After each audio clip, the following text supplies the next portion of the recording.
mia.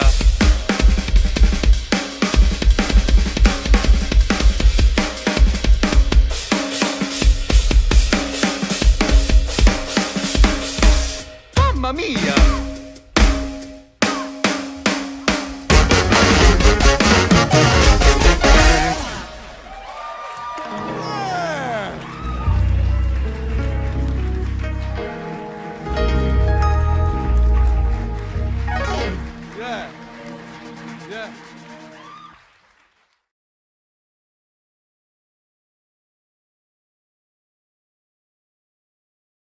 I started playing drums at age 2. My dad's a musician, and he would babysit my sister and I on drums and percussion and piano. And for me, drums was always love at first sight, and I just always gravitated towards it. And it's very funny because my dad was a band leader for many artists that came from India for different festivals. And he would hire different drummers, and he would say, Sarah, don't play drums, you know. Drummers get to the venue first and they leave last. They have too many things to carry. You know, what are you doing with your life? He's like, I'm telling you, Sarah, become a singer, become a piano player, and you're going to be set. So my parents, with so much love, they said, we are not going to put you in drum lessons. We will put you in piano and singing lessons. So I took piano and singing lessons for over 10 years, but no lessons in drumming. But I would play in my dad's band from age 5. Percussion, then I started playing drum kit. So Indian music was the music I grew up with, and Indian music has a lot of hand percussion. So I would listen to tabla and all this Indian percussion and played on the drum kit. So that was my early days. And then I played in jazz bands in high school, and when we did a lot of jazz competitions, then went to music school, university, and opened my horizon to different genres of music. Yeah. Awesome. Very good, very good. Besides the drums, you sing, and also you play the piano, but which other instruments do you play?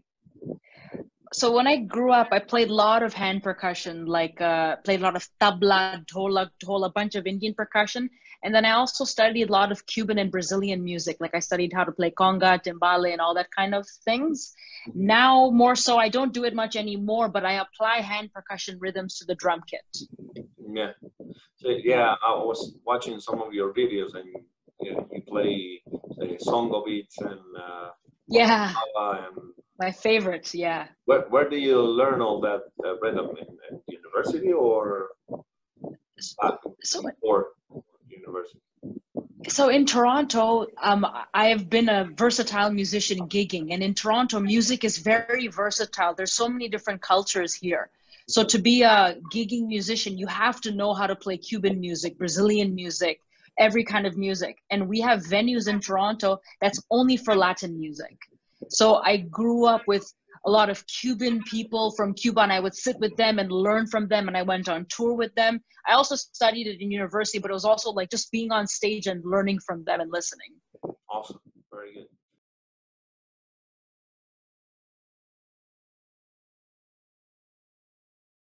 So let's talk about your influences on drums. Which are your main or your favorite drummers?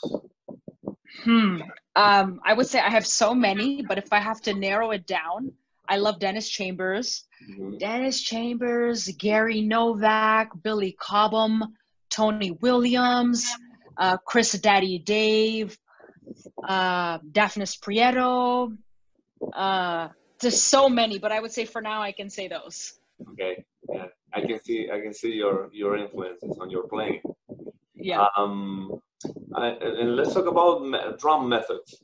Which are your favorite drum method, or if you want to, I mean, for new beginner, for drummers, which drum methods do you recommend? Like books, drum books? Yeah. Yeah. So for me, I'm not very much of a book person. I've only maybe used 3 books in my life. I used syncopation, stick control, and basically I take, okay, my right hand will do da da da da da da da da da. My left foot will do 8th notes. Then my right foot and my left hand will read stick control. Okay. Or let's say I'm playing the jazz right cymbal pattern, and then left foot 2 and 4, my kick and left hand is reading syncopation. So it follows under new breed for 4-way coordination, 3-way coordination, and then picking an ostinato. So, you know, then playing rhythms with your hands. So being very creative.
So I played with a guitarist named Mark Lettieri, and Mark Lettieri plays with Snarky Puppy. And he came to Toronto about 2019 in the summertime, and I played with his trio. And that was one of my favorite gigs because it's like funk, rock, and jazz at the same time, very improvised, which is my favorite thing to play.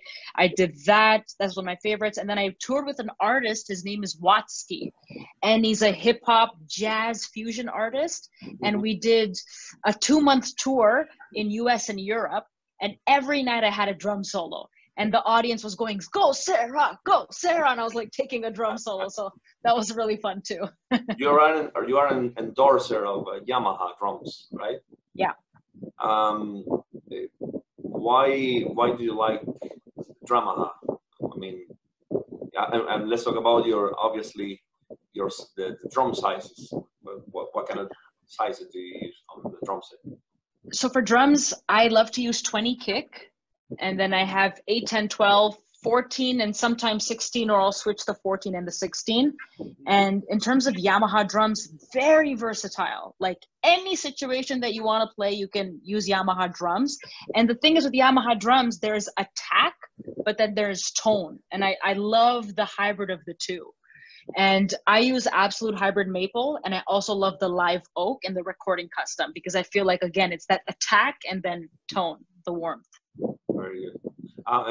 And the snare, do you use a wood snare or steel or brass? So I use steel. It really depends. Like I use the Recording Custom snare. I use the Absolute Hybrid snare. I've been messing around with some Ludwig snares too. I got a marching snare actually recently, and it's like I don't even know, I think it's like 15 deep or something. No, 15 wide.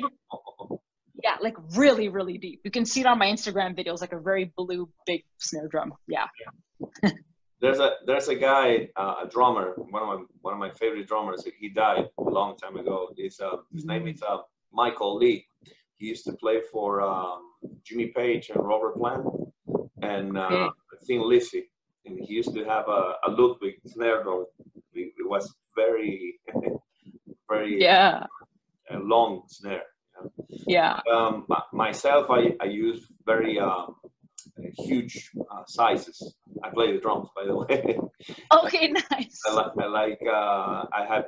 have a 24-inch bass drum, 14 rack tone, 16 and 18 floor tone. So it's like very rockish, hard rock music.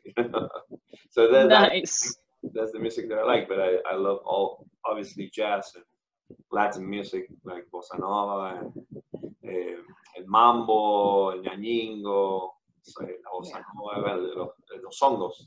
You know, all those rhythms are incredibly hard to play, and obviously you have to get inside of the style to play, you know, with the soul of the rhythm. I mean, you can read it, but if you don't understand where those rhythms come from, it's like you're never gonna understand what you're playing. I mean, that's what I think. I 100% agree. And I preach that to everybody because I never grew up reading a book. I never grew up someone saying, hey, play a paradiddle. I didn't even know what a paradiddle was when I was a kid. For me, it was listen to the music, feel the music, and just play. Then later came, okay, right, okay, left. Then it came to the brain. But first is, yeah, all about feeling. Very good.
So I recently recorded for Sekou Bunch. Sekou Bunch is an incredible bass player living in LA, played with Quincy Jones and a bunch of people. So that's really exciting. And so many other projects too that will be coming out this year.